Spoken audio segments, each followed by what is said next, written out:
Hello. So Kate, you're gonna and do I invite you on guest first? Invitation. There you are.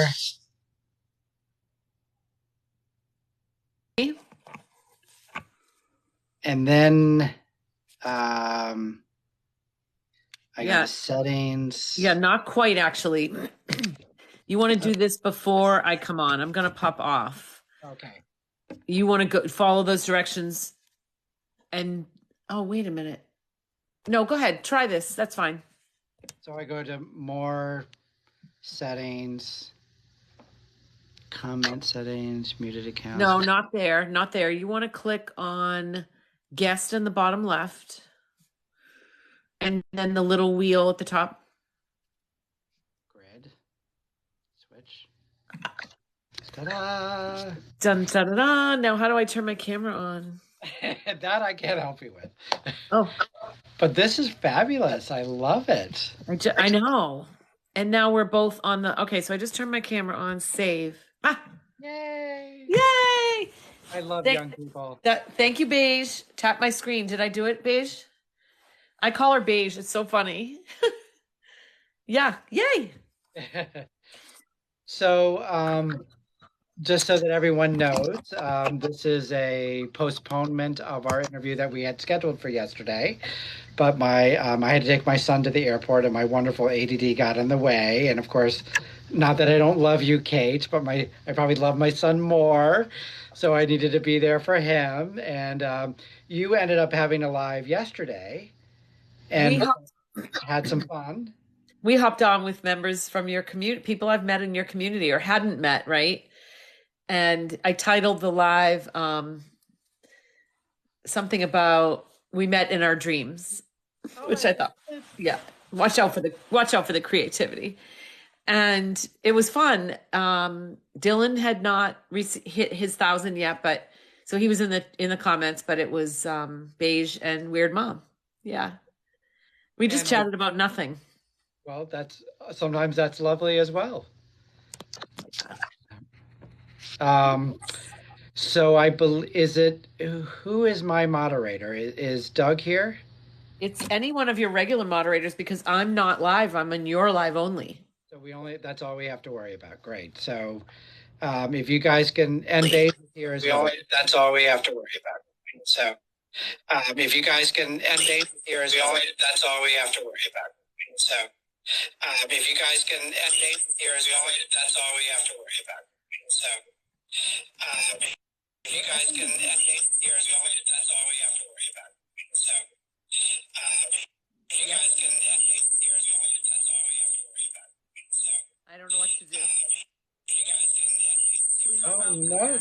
Yeah. I don't know. Do you want to end and come back out? Yeah. Well, that was crazy.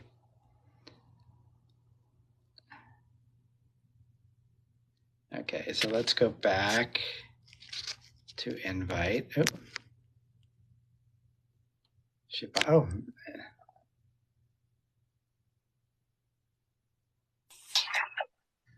Hopefully that will do. You popped right on. I didn't even have to do anything. So maybe it permanently changed my grid. Wouldn't that be awesome? Permanently change my grid, whatever that means. Yeah, much better. They all said it's all better. Yes, good. That was definitely an infinite loop, right, Shauna? For sure. All right, so the purpose of the show is resilience and recovery, and so what we like to do is for you to kind of talk about your journey as a trauma therapist, to maybe highlight some of your trauma narrative as much as you would like to share, and how, in your particular case, your shiny object, as I refer to it, is alcohol. So maybe your introduction to alcohol and how it ended up consuming you, and then we'll get to the actual recovery and resiliency part. Yeah, just to clarify, you're a trauma therapist, not me. Yeah. Yeah. Thank you, Kate. That's okay. Yeah, I don't want to mislead. It's interesting. So today's the first time I heard you in our get together earlier. for you to refer to addiction as a shiny object. Very much so. And I'll tell you, there are many shiny objects. And before alcohol, it was boys. It was really as young as 12 years old. Any attention I got outside of myself. Now, this is in hindsight. I always like to start off by saying, You know that back then, so this is really in reflection. Gotcha. no, I'm 10 years sober just the other day, and I didn't know even what I'm sharing now 5 years ago, right? It's all in hindsight. About recovery. I wish I had clips of my stories and my shares from way back, though I can remember it was a lot, a lot more unconscious. And I'm sure 10 years from now, 5 years from now, I'll have a year from now more awarenesses. So for me, it was the self-loathing, the crash in the self-esteem happened around 12. And so the looking outside myself was, do you like me? Do you like me? Do you like me? Am I okay? And if you liked me, I thought I was okay. So by the time I hit 14, I think I had my first beer. We used to split a 6-pack freshman year in high school. And I became. So you said at age 12 is when you kind of noticed that your self-worth plummeted. Do you have an idea of where that came from? Yeah, I would say 10 to 12. I caught myself thinking that when I was saying it. I've always felt I had early trauma, but it would be pre-verbal. So I have no memory. I've collected data over the years in terms of maybe a little bit of a flashback or more putting things together, puzzle pieces, but all pre-verbal. So actually what I did experience though between 10 and 12 and intensely at 12 was bullying. So listen to me, I went back to the early childhood. I don't want to forget the bullying was vicious daily for a couple of years by several boys in 5th, 6th, 7th grade. So when I had my first drink, all that went away.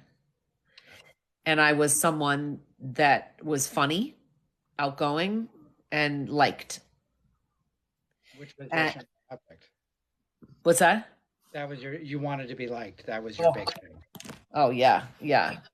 And the drinking in high school was weekends only. So that might sound like minimizing, but it didn't disrupt my school. So I actually think it's important to acknowledge that because, right, there is a myth out there that alcoholics, you drink your one drink and you are now in the gutter and life has gone away. And what we know about addiction, actually, it's progressive. That it starts off with, it could be manageable. We are functional, and then things spiral. Right. So I think it is important to acknowledge. I don't think that's minimizing. It is. I wasn't there, of course, but it's likely that is accurate. That it was just on the weekend.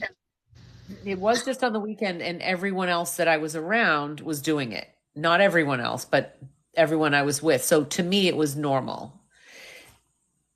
As I look back, it wasn't. It was destructive. It was from start to finish, not wanting to stop, drinking longer than other people. But at the time, it felt normal. And I'll tell you, I felt comfortable in my skin when I drank. And so when I went to college, it was pretty out of control for a couple of years. And, missing class and drinking more. Now I moved home after 2 years of school and went to school nights and worked, kind of pulled myself together. No addressing it. It wasn't addressed by myself or anyone else. Did you know your drinking was what caused you to not succeed at your away college? No, I wasn't aware. I wasn't aware and nobody was pointing it out.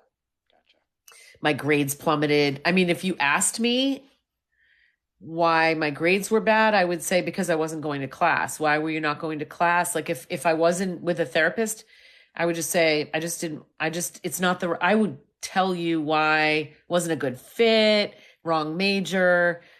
Like I was really good at not looking at dancing. Yes. Yeah, compartmentalizing. And Oh, it's so interesting. Dylan saying, you have such a strong personality. I'm surprised anyone dared to pick on you. And I'll tell you, I am not the same person. I was withdrawn. I was insecure. So very interesting. Yeah, I didn't present like this at all. So college was crazy. I moved home, but I really pulled myself together. I went to Lesley College nights. I was on the honor roll or whatever, the higher honors, graduated with honors. And I started a business. I started a family daycare in my parents' home. My degree was early childhood, and met my husband. And for about 15 years,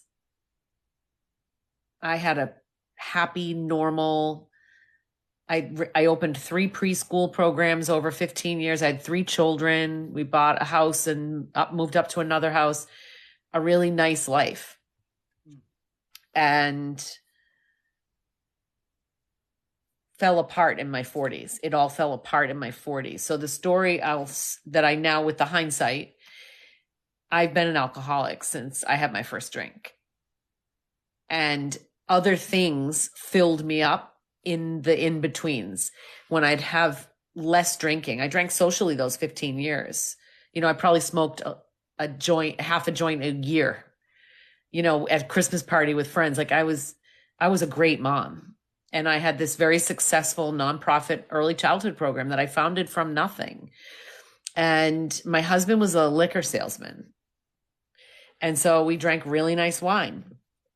And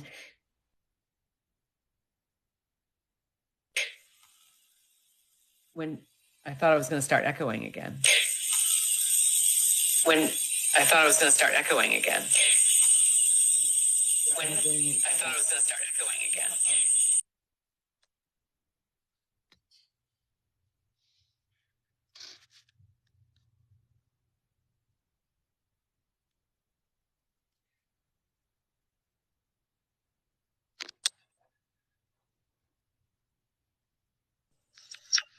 We are getting good at this, though. There was an alarm going. I wanted an alarm so I didn't miss the time of the live, and it was going off in the background, and I think it might have been connected. I just shut it off. Who knows? So I do have earbuds, but I think we're okay. I think it was the alarm. So when my husband told me, I was in my mid-40s, that he was still in love with someone from high school. He had told me this before. So he looked outside himself to find what he felt he was missing, which is what I was doing with alcohol. I completely fell apart. So when I look back now, what I understand about addiction, I know I'm telling the story kind of from here and then jumping back, but basically my husband and my 3 children and my businesses self-medicated me. They filled the hole inside. I thrived. And when the kids were getting older and he was leaving, he was leaving me throughout my marriage. There were periods of time where he thought I should have married her. In fact, he would come to me to discuss it because I was so good at helping people. He wanted me to help him figure this out. Yeah. So I really lost myself. And so when it all came to a head 13 years ago, I went right to the refrigerator and grabbed the wine, called it my lover. And to say it progressed fast over the next few years is an understatement.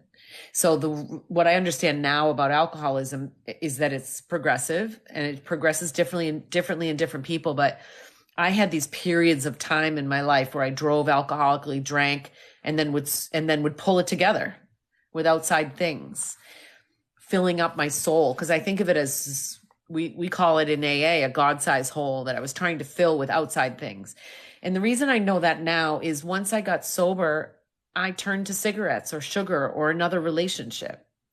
So now I understand. So it's hard for me to tell the story without integrating all the new knowledge that I have, which is an addict is an addict is an addict.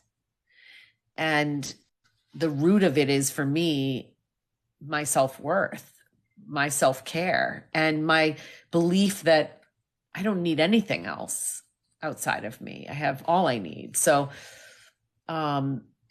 yeah. So thinking about trauma, just looking at Dylan's comment, yeah, I put up with a lot. I stayed in relationships.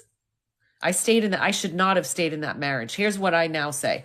God did for me what I couldn't do for myself, or the universe, right? I tolerated cheating. I wanted everything to be the certain way. And I accommodated, I put up with, and I would try to convince everyone that everything was just fine. It was a nightmare to me it never even occurred to me to get divorced. Never even occurred to me. And it was January 2010. We had bought a farm and sold it. We were losing everything. It was really sliding down, my husband and I. And a friend came over and told us she was leaving her husband. Her marriage to us seemed great. And I literally was hit with a 2x4. When she left the house that night, I turned to him and I said, "Do you want a divorce?" And he said, "Yes, but let's wait 4 years till Jenny graduates." So he had left. I now realize he had left years before, was probably entertaining some level of relationship with this other woman or other women, and carrying on. He was a good dad and he was always there. He was always home, right? So to me, it was enough. But I'm not kidding, I never thought of divorce till Barbie said she was leaving this guy, her husband, and I was shocked. But because of who I had become by that day, when he looked at me and said, "Wait, yeah, that's a good idea," he said. And then he actually said it was my idea. He said, "That's a really good idea. Let's wait though till Jenny graduates." She was a freshman in high school, our youngest. And I looked at him and I said, no fucking way could I ever live like that. Once I realized what was going on, I grabbed the bottle and I moved out because he didn't want to spend the money on it was 2 homes. I said, "I'm out of here." And again, I've learned in the halls of AA, that's what a good alcoholic does. Goodbye. I went and tore it up. I should be dead. So you went from, so just out of curiosity, the day you had that conversation to when you left was how quick? 1 month. 1 month. Oh, I couldn't wait to go, because at that point, now that I look back again, I wasn't admitting I was an alcoholic. I didn't really even think I could be. I thought my definition of an alcoholic was, oh, you had to wear a trench coat. I mean, it's almost a little embarrassing to realize how little I knew. I thought you were never home or you didn't have a job. Like, I had these really different beliefs. I didn't even know really what AA was. I thought I had this frame of what I thought it was, and I wasn't that. And of course, now that I realize too, the disease lives in us and it fights anything. So any people telling me I was an alcoholic, I would have just talked them out of that. That we have such an ability to protect the drinking. So whether that was me trying to protect my drinking or I didn't know about alcoholism. So just to reframe it a little bit for the general public is, we all have the great ability to be able to defend our best defense mechanism. And so when we understand that the avoidance, and that's what I was talking about before, because my worldview is that the compulsive behavior is about avoidance. So, and it serves us too well, which is why we don't need to learn any other technique, because I got it. Why do I need to learn a plan B or a plan C? Because plan A never fails me. Mm. But the problem is plan A begins to get in the way. And I saw someone talk about the being high functioning. If our narrative is, well, as long as I have a job, then I must not be an alcoholic, right? Well, then no matter how, and you probably have seen these people where they'll start drinking on Friday and they sober up on Sunday evening and they're hungover on Monday. So that definitely is not the day you want to work with them. But Tuesday through Friday noontime, they're in pretty good shape. They're Yeah. functional. They're so what? I'm not an alcoholic, right? The definition of alcohol is you're not functional. But that we not all addicts are that way, but that still meets the criteria of addiction. I was high functioning for a long time. And in the end, um, here's what I say now. I am so grateful for the progression and that it progressed as fast as it did, because I would still be numb, high functioning, and what's available for me now for joy and for like just even finding parts of myself, like I couldn't even fathom if I still drank. I wouldn't want to change the way I feel right now for anything. So, but that was not the case for a really long time. So the things that I'm really grateful now for is that he did that, because we couldn't be more different. We are politically polar, we are value-wise polar. We were just making it, we were trying to make it work. So when he had a plan in his head years before, I don't fault him for that. I fault him for how he did it, how he went about it. But I didn't have the courage to see it. He did. I had the courage to address it. I addressed it aggressively and said, well, if you don't leave, I'll leave. Because I can't pretend. That's something that I've learned. Like, I've always wanted to hang out with people that are telling the painful truth. Because growing up, I learned that what people said about how things were going and what I felt and knew were totally different things. So I can't hang out in that space of, I call it pretend. I'd love to know how you refer to that. But no one talked about any problems in my family, but my gut, my belly always knew something was wrong. And so the minute I heard something was wrong, I'm out. I'm out. So, what was the tipping point of, and those of you that don't know, that is the name of Kate's business, something that you all have heard me talk about before. But what was the tipping point of, I got to do something? To get myself sober. Oh, so once I left, I just raised hell. And the things that were coming for me, there were several little indicators along those three. It was only about 3 years before I got sober of that insanity. And it was seeing my car in the morning that I had sideswiped someone and not remembered in a parking lot. It was seeing the evidence of my drinking in the morning, seeing my car into the bushes in the morning, not and realizing I drove. I scared myself silly driving. I would tell you I was fine. I would convince you I was fine, and I would drive, and I was so not okay to drive. I fell down the stairs holding my grandson when he was 6 months old. He didn't fall out of my arms, but I was covered in a bruise. Things like that scared the hell out of me. And so it was several one of those. And I was praying, I was begging, I was dropping to my knees. I didn't know what to do. I was so scared. And I'd make deals with myself every day. This went on for a year, 2 years really. Because I actually first went to treatment a year before I got sober this last time. So it was really 2 years of horror. And the tipping point that first time, I was working in a fitness center that was conveniently closed from 12 to 4 every day. So I would go to the bar next door or the restaurant and have a delicious lunch and a couple of glasses of wine. And then I'd go back to work, but that was starting to get messy.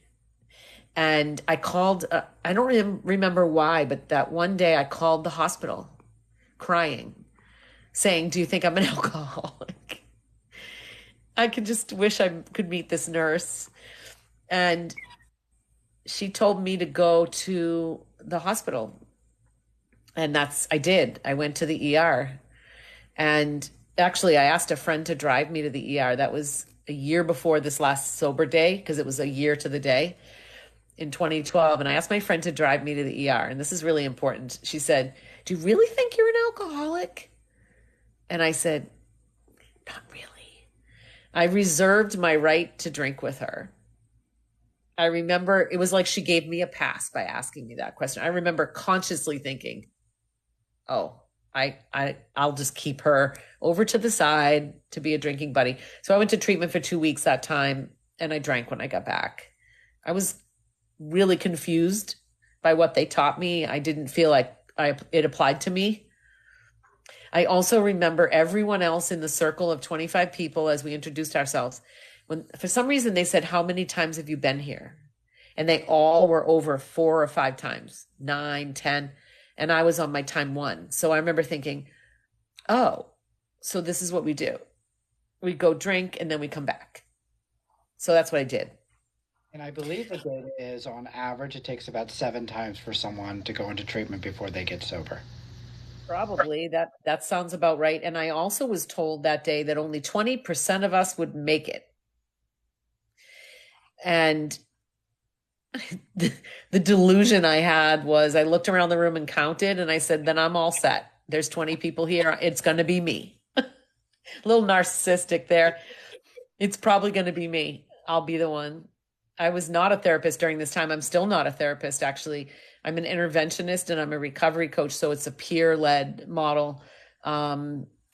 So let's see. Yeah, I'm the 20%. So then what happened, the tipping point for the next year? So I drank on that first recovery time within a couple of weeks. I went to meetings, and that year the progression was tenfold. And I'll tell you what really got me that last day was the date. So you know how you remember a sobriety date when you get sober? I had April 13th as my last day drinking. And so April 14th was my first sober day in 2012. And that date was coming up. I didn't want to remember any other dates. That date really, and that's the one no wonder I got it on my arm, because, which I just did at 10 years. But as that date was coming up, I remember I said out loud to myself, you're going to die or you're going to kill someone. The driving was really bad. There was state police at my door. They finding my car. My kids had distance from me. That had a big impact on me, a beautifully big impact on me. Because I had come out the year before. So once you come out, everybody knows. Yes. So I was, I really, really wanted to DIE. I wanted to unalive myself. I was too afraid. But I remember Googling that word that's unaliving to find out if I was doing that. And there was a thing called passive, begins with S, not active. And I was like, that scared me. Because I think as much as I didn't want to wake up. It wasn't like I wanted to DIE. I didn't want to wake up. And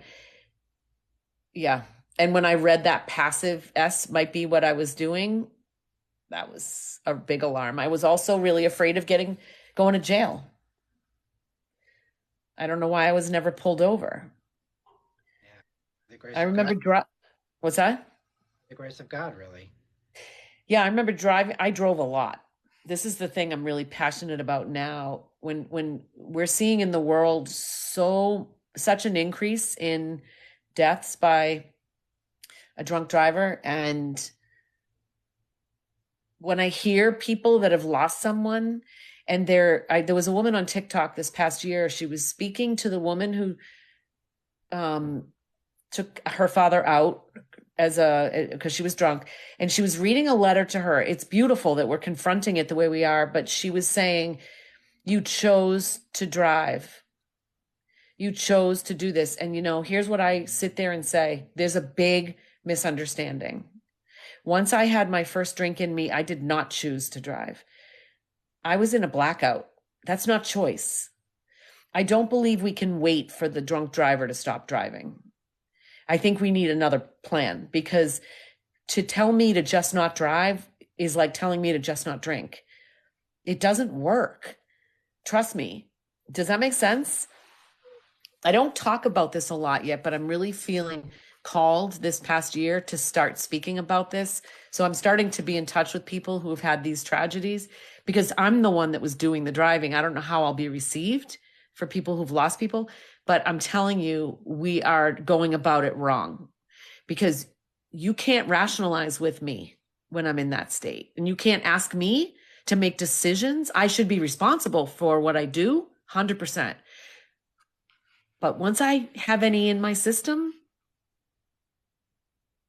it's Well, and that's why I like to refer to it as, because again, my issue with the AA is it's the absence of alcohol. That's what they have a tendency to focus on. And to me, it's about what is it that we're trying to avoid, and how do we develop the resources to cope with whatever that is. And to me, it's not about taking away something, it's about how do we add more resources. So when I deal with people, I mentioned this earlier to you, when I deal with people who are polysubstance users, I know I've never seen a polysubstance user go from use to no use in one try. So it is very much that harm reduction model, and that's what I preach to them on. How do we get there? What resources? Because they're so depleted in resources because of the level of risk that they take to numb themselves out is so great. I know that's what it says to me. So I got to give them, and right, I'm dealing with moments of sobriety, and when I have the moments of sobriety, I load them in with resources. And my other big thing is, and I like to hear your stance on this, is that for me, recovery is about relationships. It's about connections. And my dissertation project is on working with that. There are most men, my experience is most men do not want to deal with trauma. They avoid it. But so when they come to me not because of the trauma, but they come to me because of the potential loss of the relationship. So the healing, if the injury occurred in relationship, that means the healing occurs in relationships. And so how do I use that resource in, and that's where I see AA as such a powerful source, is because you're in community with other people who have been there, and they're less, I won't say they don't judge you, because I know some of that still exists, but they're less likely. Because I know from a pecking order on, well, I just did alcohol. I'm not the cocaine, I'm not a meth addict. So there's a pecking order as it relates to that. But there is a sense of healing that can happen in those relationships. So my thinking is when we get to the phase 2 of how we deal with addiction, it's going to have something to do with relationships. Yeah. So I'm wondering because you talked about your kids in particular, and so I'm curious as to how they played a role in your recovery as well. Yeah, so I've had a few thoughts while you were talking. Let me see what I can remember. The loss, you described loss in relationship. It's very common. And so for me, the drinking was over the loneliness in my marriage, and also being, it felt like a re-abandonment of something I had experienced that I felt I experienced younger. I don't have any conscious knowledge, but I always had this abandonment wound. I used to say to my mother, just tell me you found me on the front steps and my life would make sense. Like it was that deep. It felt really deep. I don't know where it came from. Could have been crying alone in a crib and not being tended to. I now understand that.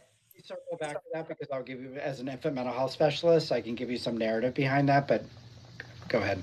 You can do that now. You want to do that now or after? I'll do it after. Okay. Story. That's all right. So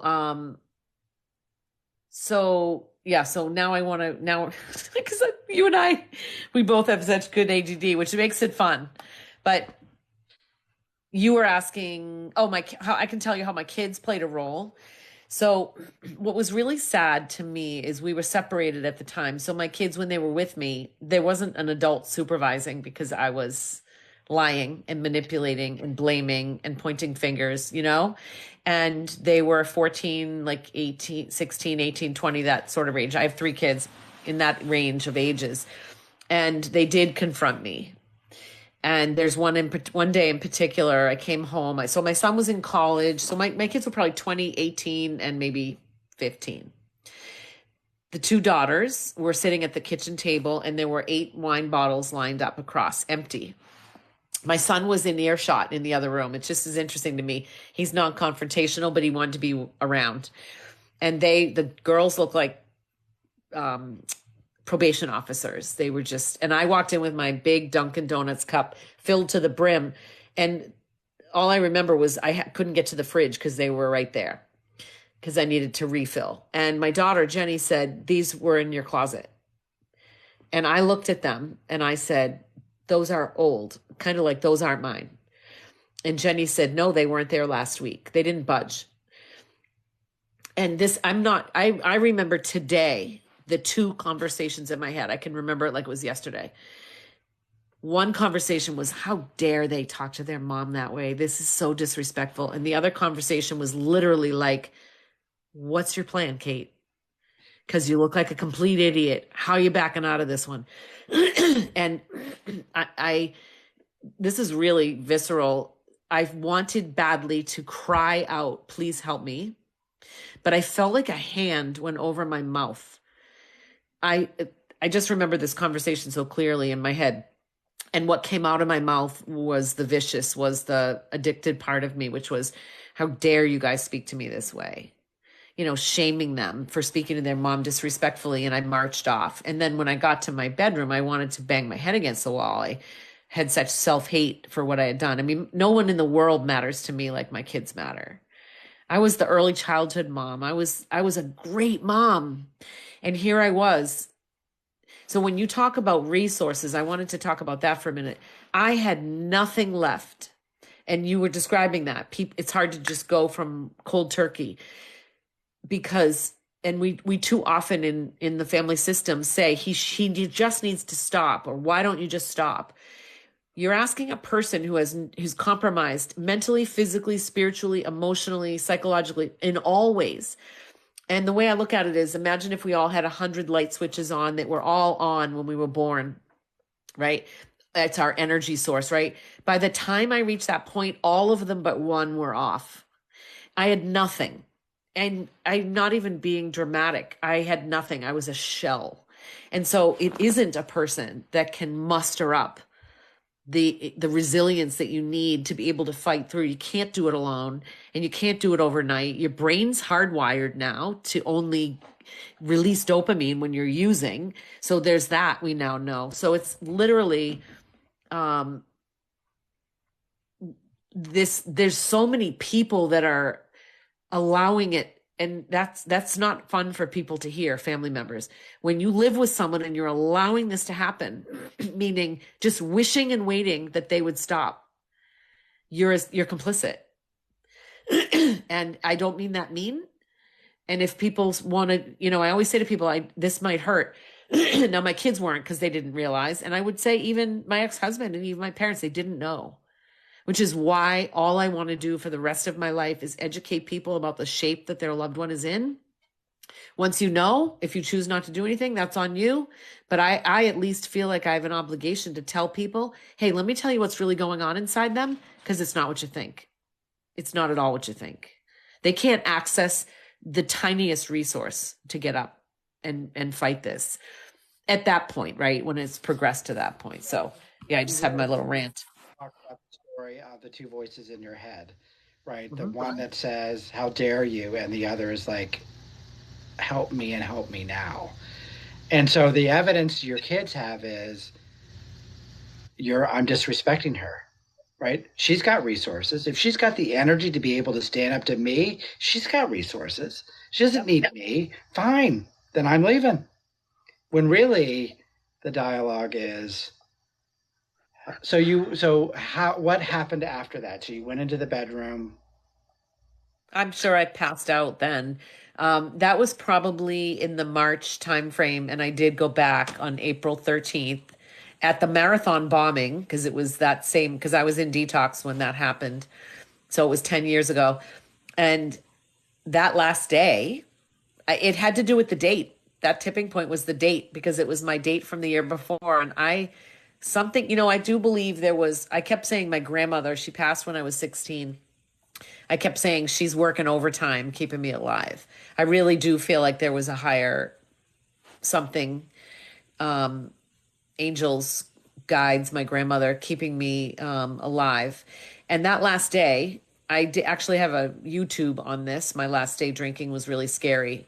I packed a bag in the morning, and my plan was to get to the ER to check myself in. And I didn't get there till 7 p.m. And all I did all day was drink booze at the liquor store, go to bars, went home, took a nap. I mean, it was really kind of gross. It could have been my last day alive for sure. the way I acted and operated. I had a 0.30 blood alcohol level when I got myself to the ER. I don't know how I was walking. And it's so scary to me now because I didn't want to do that. That's what I mean when I talk about drunk driving. I didn't want to do that. I didn't think I was doing that, and yet I kept doing it. So if there was a tipping point, it was the driving. I scared myself. I scared myself sober, but I really didn't know how. Our body does build up resilience. If I told you how much it was that last day, it's really gross. It's so gross when I think about that now. But it also talks about the level of external resourcing that you needed to do to numb it out. Yeah. I mean, and pain that you had. And it was not hard to get everybody else to shut up about it. It's not hard because I was vicious with my words. So I just people don't know how to respond. When I think of the work I do now, and I think of myself then, I would have wanted to grab that family. This is what I literally look at people when I'm working with them and I think of my 3 children. Here's what I wish happened when my 3 kids were there. Hey guys, you're not crazy. She's really sick and she's self-medicating. You're not crazy. You're not wrong. Do this, and don't do that. And come on with me. That's what I wish happened. And that's what I do today. I just want to get to those people that think they're going nuts. Because from your kids' perspective, right, I imagine that was a very depleting moment, a hopeless moment for them. Like here, the courage and the strength that took them to set up the bottles, to have their intervention, right? Kids, right? To be able to do that. And then you just like, that's how they would see it. Yep. And it's like, okay, we give up, Mom, we give up. Whereas, so what you do is actually provide resources to the resource. Yeah. So that they continue to have the energy to go back a second time, a third time, a fourth time, till the tipping point actually happens. Right. And the work I do today isn't with me initially. Now, me, meaning me, the alcoholic. If me, say, just picture that scene that I told you. If my kids had contacted my company, I would have talked to Kate, but she probably wouldn't have called me back because she would have started drinking again. Right? So I want to talk. What's that? What does she know? My story is different than hers. Right, exactly. You know them all, right? You know all the excuses. I want her 3 kids. I want the ex-husband. I want her parents, and I want her sister because I need to educate them first. Here's what happens when I educate them. And I found this by mistake, Jeff. I got sober when my family got educated. So sometimes we don't even intervene, meaning we don't even have a meeting with letters and I love you, please go to treatment. The intervention is happening because everyone around the alcoholic, I'm telling you, everyone's doing it all wrong. Everyone's doing it all wrong. They are co-signing, they think they're helping and they're actually paying for the addiction. There's a lot of things we do as families. And this is my uphill battle. Remember my truck driving uphill in my dream? I have such a paradigm shift that I'm making, that I'm teaching families. So when families enroll in my program, they say, but can't my loved one come? And I say, they will be here. I promise you they'll be here, but I got to start with you. I need you to get to them. So I'm not working for the family, those families that you met today in the group we ran together. I always tell them, I'm kind of edgy like this. I say, I'm really happy you're getting better, but I'm not running this for you. I'm running this for your loved one. And now, of course, I am running it for them. But my primary client is the alcoholic whose family is actually inadvertently sometimes blocking the door to recovery. And the world does this because we just keep pointing fingers at the sickest person in the family system. It's interesting. A little side note, I am definitely the scapegoat in my family. So I was the first person to speak up about behaviors that were going on that just were not acceptable. And so it was interesting because I never did it for me. I didn't do it for my brother, but I did it for my youngest son. And when the behavior began to happen with him, that's when I'm like, I'm not doing this dance anymore. And still am to this day, have been cast out. And, my whole thing is, but I'm such a nice guy. Like, why are they doing, I'm such a nice guy, this whole thing. And when I realized, and it was interesting, the therapist said to me, because I actually, so as an adult, so here I have a 12-year-old son. I'm whatever that makes me, 40 some odd years old. And I dragged my parents into therapy, my brother and his wife, and it's me and now my ex-wife. So all of us are sitting in there, and the therapist says to me, sometimes it's the scapegoat who's the healthiest person in the room. She was talking to me because they all made me like the sick one. Well, not my ex-wife, but everyone else is like, just shut up, Jeff. Like, why are you like, just play the game? Because I was really, really good at playing the game. And so I think of that really from that addiction lens as well, is that alcohol is what's speaking, but no one is listening to what the alcohol is trying to say. So that circles me back, if this is a good space to kind of go back into the infant mental health part. Sure. So one of the things, and what I would ask you to be curious about is that as children, the way we learn to find ourselves is through our relationship with our parents. So there's something that occurs between a parent and a child that we call mirroring. So, and I know you're going to know this as a child development person, like when they say boo or they respond to you, you mirror it back, like, and then they go, and then it's what we call serve and return. And I'm sure you're familiar with the still face experiment. Oh, yes, with babies. So the mom, so anyone who is listening, I highly encourage you to go look at this. But basically, this is a healthy attached parent-child relationship, and basically the mom is doing this whole serve and return, and then they ask the mom. The experiment is the mom then puts on a flat face. So all of a sudden now, mom, who always has served and returned me, is no longer returning. And you'll watch in the video where, and actually maybe I'll do a TikTok on it. I'll post that video because it's such a powerful video. So the child then begins to do her normal things. So like, Mom, where are you? Returning. And she looks away and she comes back, and and the mom still has the flat face. And literally after about 30 seconds, the child begins to get dysregulated. Like, where's my mom? Like, the serve and return that I have is no longer there. That actually is a healthy, right? And the child actually becomes completely dysregulated and starts to cry. They end the experiment. The mom goes in, leans in, and immediately the child is soothed. That is a healthy relationship. So sometimes what happens is a parent struggles with depression. They struggle with their own addiction. Right, the whole phenomena of postpartum depression specifically, so they may not have lifelong depression, but in this phase, they're not there. Domestic violence. But there are things that happen where a parent struggles showing up to be in that serve and return.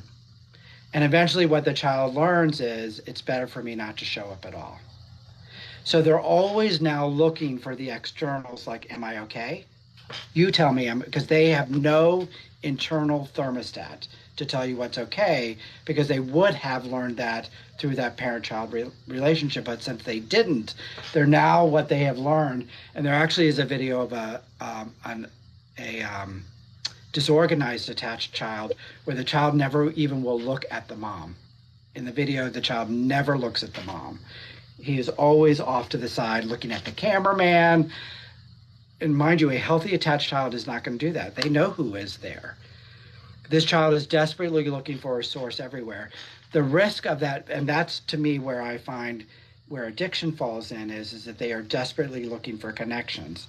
And since they can't trust their own feelings because they were never validated, they use the chemical to quiet the nervous system. So they then like, oh, see, now I can connect. 100%. So what I would ask of you, if I was treating you, to be curious about what was those first 18 months of a relationship with your mom. Was there something going on with her where she wasn't able to be present so that you could learn your own normal thermostat, that you could trust your own feelings to be able to say, yeah, that's correct, as opposed to have to looking for it externally. So I don't know. They are still alive, my parents, and I'm not getting far with asking. Um, there's just a lot of deflection and, fear of having done the wrong thing. And my sister does have knowledge. She's 2 years older than me. I'm not sure where from, but that she was depressed in those early years. And that would make sense. I do remember reading about attachment styles and identifying all over the day, all day long with the anxious attached. And there's no question. I developed asthma at 3 years old as well. And it's my belief that that was quite strategic in getting the attention I needed to get. And actually, the asthma lasted from 3 to 12. I was miraculously healed at 12. That's when I found boys, as one therapist said. And so those are the things. So to me, you're validating because you don't necessarily need the validation from your mom. Because the other thing that you have to think of is your temperament style. So when I look at my brother and me, we're 15 months apart. So we grew up in the same house. We experienced essentially the same thing. And I had a 180 degree response difference from him. I had an amazing ability to create an illusion of what I wanted. So I got everything. Now, was it really there? My brother would say different. And the story I tell is, so my parents got divorced when I was 18 months old. My mom remarried when I was about 6. And she had this whole shame of being a divorced woman. She comes from a woo family. And so, the way you look is everything, right? So God forbid if we had different names, right? So we have this family meeting where it's my stepfather, my mother, me, and my brother. We're at the dining room table. And they announced to us that we're going to have our name changed. Now, we're not getting adopted, but we're just going to have our name changed. So we're going to add a 4th name. And we walk away. I have very clear memories of this. And I walk away on cloud 9 thinking, this is the coolest thing ever. I'm so special. No one has 4 names. And mind you, it's a Polish name. It was a very odd name, not an easy one to spell. So again, super special. And my brother was like, and so what's wrong with me? Completely different narrative of I'm not good enough just being, in this case, a shearer. So temperament, right? We sat at the same table, and I remember trying to convince him so hard of what a gift we got of being able to be included, right? That was my interpretation of we're now included in this, whereas my brother's like, but and he's correct, by the way, I should have been enough. And that's one of the things to think about as parents is how do we let our children know that they are enough? That's why that whole sense of authenticity, we talked about that earlier today, why authenticity matters, because when we begin to change in order to belong, we begin to lose our authenticity to connect. Yeah. It's so cool. While you were talking about that, my sister is here. And now my sister is 2 years older. She's like my other half. We're super, super close. And she only has a TikTok account because I send her so many TikToks to watch. She has to have an account to watch it. And I asked her to come on. And I just said to her, Sue, jump in with some data. Because she and I have been like trying to put this puzzle together, since we were in our late 30s when we really discovered, we can unpack some of this stuff, So but yeah, it makes perfect sense. We had very different experiences. We had different moms, we joke, she wasn't the same mom for me as she was for my sister. That's another area that I felt excluded. She would take my sister shopping and do things with my sister, and I didn't go. So my husband, the whole imago theory, right? Marrying that sort of thing you're looking for, he would literally turn away from me. And that's what I felt. He was always looking away from me. So that the still face experiment you were talking about, I would freak out when the person I was with would turn away, even if they weren't mad. I would feel like I was going to die, abandoned, that kind of abandon. It was deep. So something happened in those first couple of years Well, something else to think about as you're gating, and again, I guess maybe you need a little data to kind of validate it, but everything you are saying to me is enough to be true. And Right.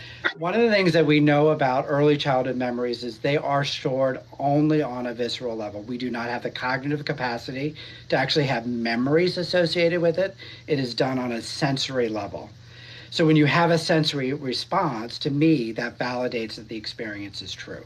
That when we're being mirrored in that way, and we may not have all the details, but that in some way, for some reason, and it doesn't mean that they're bad people. So that's the other thing that I really want to stress to people is good enough is different for different people. I do the metaphor of the orchid and the dandelion. Have you heard me do that one before? No. That and when I use this as a metaphor with me and my brother, so I was the dandelion, right? A dandelion can grow in the crack of a sidewalk. They don't need a lot of water. They are going to be staunchly independent. They can grow in a beautiful garden. I mean, that is true, but they can also grow in a crack in a sidewalk. They will take the littlest amount and be able to thrive off of that.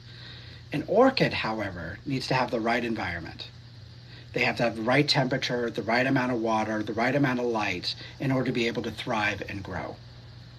So you can have two kids in the same household, but if you have one that is an orchid and one is a dandelion, we don't always point to the dandelion, well, see, I must be doing okay because the dandelion's doing all right.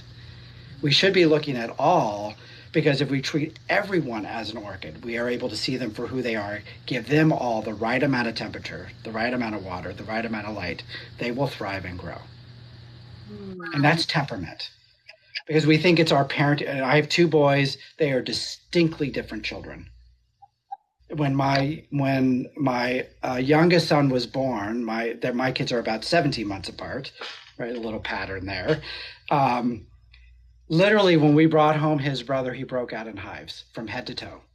It was so bad that we ended up having to do the emergency room because they were so big. The blotches were everywhere. I'm looking through the little baby book, like, what do you do with hives? And they talk about anaphylactic shock. I'm like, oh my God, we need to go to the emergency room now.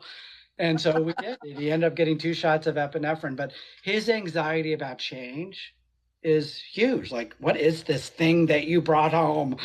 You can't control this thing. It was too much for him. Now he's a great kid, but he is naturally anxious.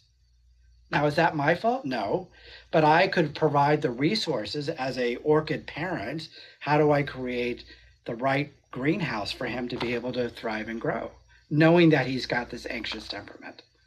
It is what it is. So it's not, we have a tendency to blame ourselves, right, as parents that we're defective. Hey, I had the best skills that I had that my parents gave me, and I did everything I could to do it better. And I hope my kids will even do it better than me. And that's And all that does seem to be happening. Generations are getting it a lot faster. I say to my parents all the time, I have no blame. This is the way it works. Being a human being, there's no such thing as perfection, and we do the best we can with what we have and our knowledge. So I did younger blame them for I blamed everybody for everything. That was when I wasn't taking accountability. Now I understand. I have a whole different understanding of life and the purpose and blaming is about avoidance, right? We yep. can't tolerate taking responsibility because it is way too uncomfortable. And Lord knows I'll find the domino that it's not mine. You put that domino there, not me. And so I will highlight that, I will spotlight it, I will do everything I can to get you to look at that because it's not me. Right. And that's part of that lack of inability to tolerate those uncomfortable feelings. And so how do we give people the resources to be able to do that? Right. And that's what your service is doing, is what your family ultimately was able to do. So they were, and they're huge supporters now of the work I'm doing, and yeah, so it's so fun to have your take. It's really enlightening. I saw so many people commenting. It should be common knowledge, these patterns in families, right? That you were just sharing, and the attachment styles, and it just explains so much because we're all just trying to survive, right? In these physical systems, and making sense of it allows us to feel better and not feel like we're a big mess. Well, again, it goes back to the resource. it gives us a resource. Now, what we do with it is it maybe a different phenomenon. But so I do want to, because we do need to wrap it up. But my commitment usually is to only take up an hour of your time. But I think you and I have such good synergy together. We could probably chat for hours. But in respect to the people who are here, are there any questions that you all had that Kate can answer for you? I saw there was a lot of resonance from people with experiences in family. Yeah, any specific direct questions, happy to answer. W, if you're tracking any of those. Yes, you're welcome, Cats. It should be discussed. Absolutely. It is about the, I actually gave that metaphor. Yes, Kate was a terrific. I've been so lucky to meet such amazing people on this app. And this whole narrative about how TikTok is bad, it just drives me insane. Because to me, there's such a opportunity of healing here. And I think this reflects on that. Yeah, I call these recovery conversations. We all need to learn how to have recovery conversations. Do you think it's possible for someone to be an alcoholic and not have it negatively affect the person? What do you think, Jeff? Well, the definition of being an alcoholic, this is where I think sometimes people get confused about someone who drinks versus someone who is an alcoholic. So alcohol in and of itself is a depressant, and it can actually help relax the nervous system, and if done in moderation can actually be very healthy for the body. An alcoholic uses this only tool to be able to cope, and because of that it spins out of control and it causes consequences, and despite the consequences there is that continued use. I think most of us who are not alcoholics, for me, if I couldn't even remember coming home, would scare the bejesus out of me, and I probably would really evaluate that. I mean, for me, the first time I threw up after drinking too much alcohol, I didn't drink probably for a year after that. And after that, I never drank that particular alcohol ever again. And now, granted, addiction runs in my family, so I probably leaned more toward the teetotaler avenue anyways. But I do occasionally, I drink in moderation now. I'm very thoughtful about that. There is a difference between drinking and an alcoholic. There are two different things. So no, I don't think, to answer your question, they may not know that the consequences are there, right? Again, and I think Kate will agree with me, is they're very good at pointing the fingers to other people. That wasn't my fault. I have all these great excuses as to why X, Y, and Z are happening. It has nothing to do with the alcohol. And I appreciate that. I agree with all of that. I have a way I want to respond to this too. So I get asked this question a lot. Do you think it's possible for someone to be an alcoholic and not have it negatively affect the person? So I'll say two things. If you're speaking about someone else, I would say, how is it impacting you? Because that question might be coming out of that lens. I would also say, yes, I believe there were times in my life where I was an alcoholic and it didn't appear to be affecting me negatively. I also will say it probably is affecting them negatively and they're just not telling you. Like, there's a few things, right? The other one I would say, and sometimes people ask the question for themselves and they're saying, could I be an alcoholic? And so, meaning I don't have any negative consequences, but I wonder if I might be. And so if that question is ever coming from a personal place, I would say, if you're asking a question about it bothering you, there's something bothering you. And it's really just worth talking to someone. It's not black and white. Well, to me, if you ask the question, am I an alcoholic? You're an alcoholic. Because I don't think you would be thinking that thought unless there were consequences that were coming forward. And I want to push back a little bit on, for Mom says, and many are convincingly manipulative. When we use words like manipulative, in my opinion, when we use words like manipulative, is judgmental. And what you have to remember is they are so terrified of losing that resource that they will do anything to keep it. So when you think of it from that lens, and I worked with in the dependency system where parents literally gave up their children because of drugs and alcohol. They chose They literally chose to continue to engage in their addiction instead of getting better to take care of their children. And as a parent, that was a very hard stance for me to grasp, and I was very, very judgy. When I started doing infant mental health work, which is every case I had were working with addicts, every single one, I had to wrap my head around of, if I'm going to work with this parent, I have to love them. I cannot judge them. And when I realized, given the two, because in this, when I was working with children in the dependency system, I worked with the child and the parent was over here. In infant mental health, we work with both at the same time. So I actually had to do a psychosocial history on the parent, and now I have their story. Boy, does that change everything. So my degree of empathy of where they were coming from and why they're making the choice that, yeah, it actually, in their mind, kind of like that passive suicide, in their mind, it might be better for me to lose the right to my child because I can't be a good enough parent. I can't say it, but I will create these obstacles for that choice. So when I see it, the amount of pain that someone has to do to make that decision completely changes my empathy for them and how do I hold them. Because in infant mental health, we actually hold both people. We actually hold three people. We hold the infant, we hold the parent, and we hold the relationship. I wish you were to hold me when I was an infant. Well, this is one of the stories that I tell that it convinced me that if our dependency system ever wraps its head around infant mental health, it will change the system. I had a mom who the first time she lost her child was at 9 days old. She got the child back. I was now involved in the picture at about 18 months old. It was a drug-related thing. And so now mom loved her kid, and her level, she was not so far lost that she still could listen to me, but she was still involved in her addiction. She would show up for appointments. I guess maybe that's the better way to say it.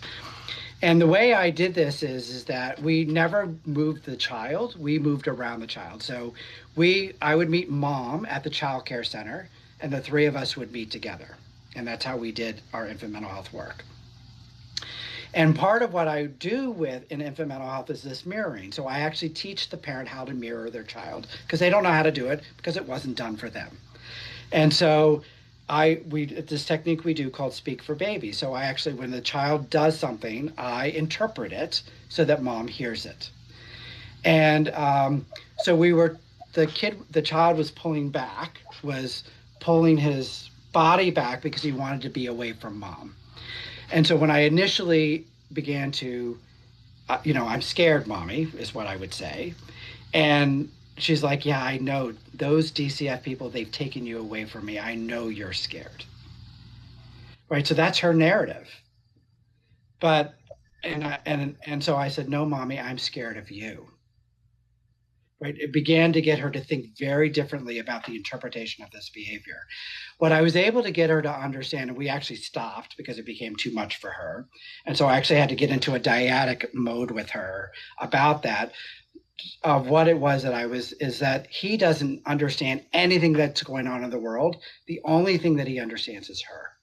So therefore, it's her responsibility. Yeah, these people may be doing X, Y, and Z. All that is true. But what's your role? Because the only variable you can control is you.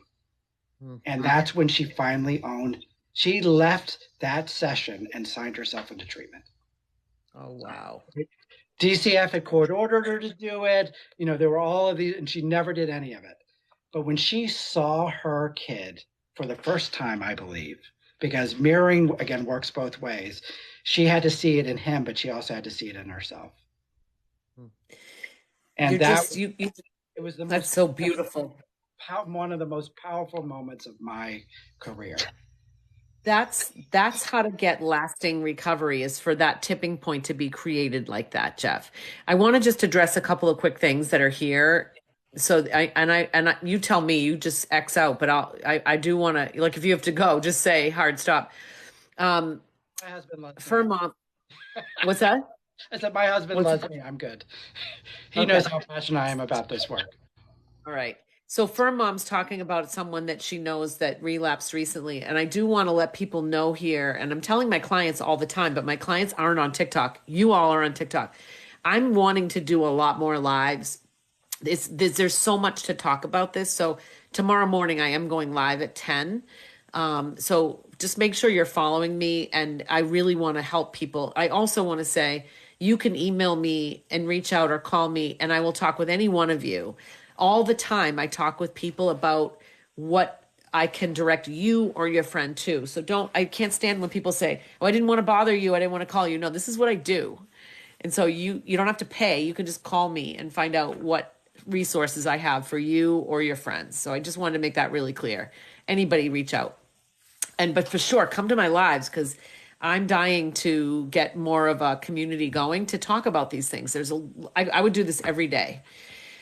So I also just want to go back. Dylan was elaborating on his asking, and I guess what I can't see it now, but it had something to do with, does it ever not, I think what he was saying was, does it ever not progress? And, it is a baffling illness. I also wanted the manipulating comment. Yeah, it's really hard to say, and it's such an individualized experience, but anybody that's asking and you're curious, you're on the right path. That's using Jeff's always asking us to get curious. And that's what I say about this too, is just keep asking. So to the comment, I think it was Furmom that said manipulative. And Jeff, I really appreciate the way you answered that. There's so much in our conversations today that I know I'm going to gain from the way you say things, because I'm always looking to improve, right? How I deliver messages. As a general rule, addicts and alcoholics from a very young age are, and these are negative words, but selfish, manipulative, narcissistic, all the low energy kind of words we are. And I like that you called them resources. Because if I don't take care of myself, who is going to? Exactly. They're strategies. And me, who's going to? So they're strategies. It is a strategy. And so my wish for the world is this. We don't ever yell at our grandmother for having dementia and say, "I can't believe you keep forgetting, Grandma," because we're taught that disease does this. So we have the expectation when it happens that that's what's happening. Doesn't mean it's not frustrating. With addiction, we still look at the manipulating and the selfishness and the blaming as wrong and bad. And that's the thing we need to change right there. So all of us, what can we do?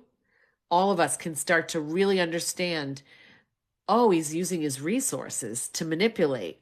That's all he's got left. So it's actually a strength. And we do have to have that shift, or we're never going to be able to help. We won't be able to help people to the degree we can. Oh, thank you that it was well said. It was hard for me to get that out. But Jeff, there's so much more we could talk about, and I'd like to keep chatting with you, because you can improve my message by, there's so much I can learn from you. Yeah. Well, and I love doing this in a public venue, because people can voyeur in on us and hopefully clean what they want to clean. As my people know, I'm not very good at always, when I have someone on, I'm not very good at tracking, because when I fall into your narrative, I can't do both. I can't listen to you and be totally attentive to you and watch the chat. But that's why I love doing this, is for people to be able to see. That's why I love doing resiliency and recovery. That's why I name it that, to give people hope that yes, it can happen. And in your case, it took you 2 tries, but you were able to get there. Sometimes it takes people 20 tries to get there. I feel so blessed. What can we do as a community? And that's why I say healing occurs in relationship, right? If injuries occur in relationship, healing can occur in relationship. So how do we be that healing force?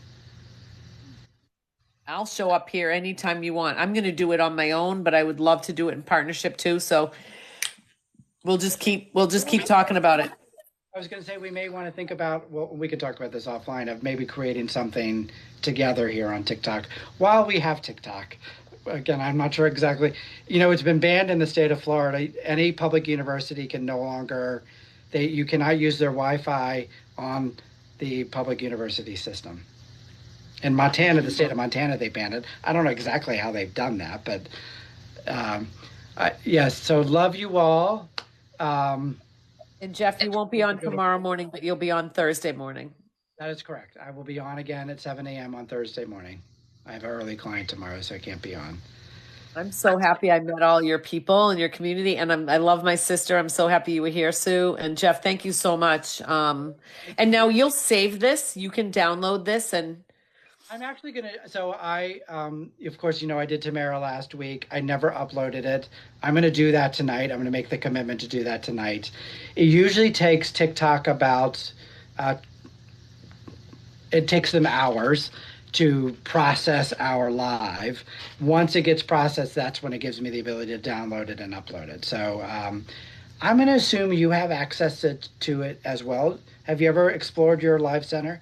well, I'm not live. Remember now, I came on your live because Katie Beige thought it would be better for us to both be seeing the same comments, which I agree. But because I realize now that if anyone was looking for me on my live, that's why I put a little banner out to say I was here. Because none of your people actually popped into the room. No, but what I did just make in case they decided to find me, because I announced this. I sent it out to my email, and if they were trying to find me, I made a little banner and made a TikTok that said I was over here.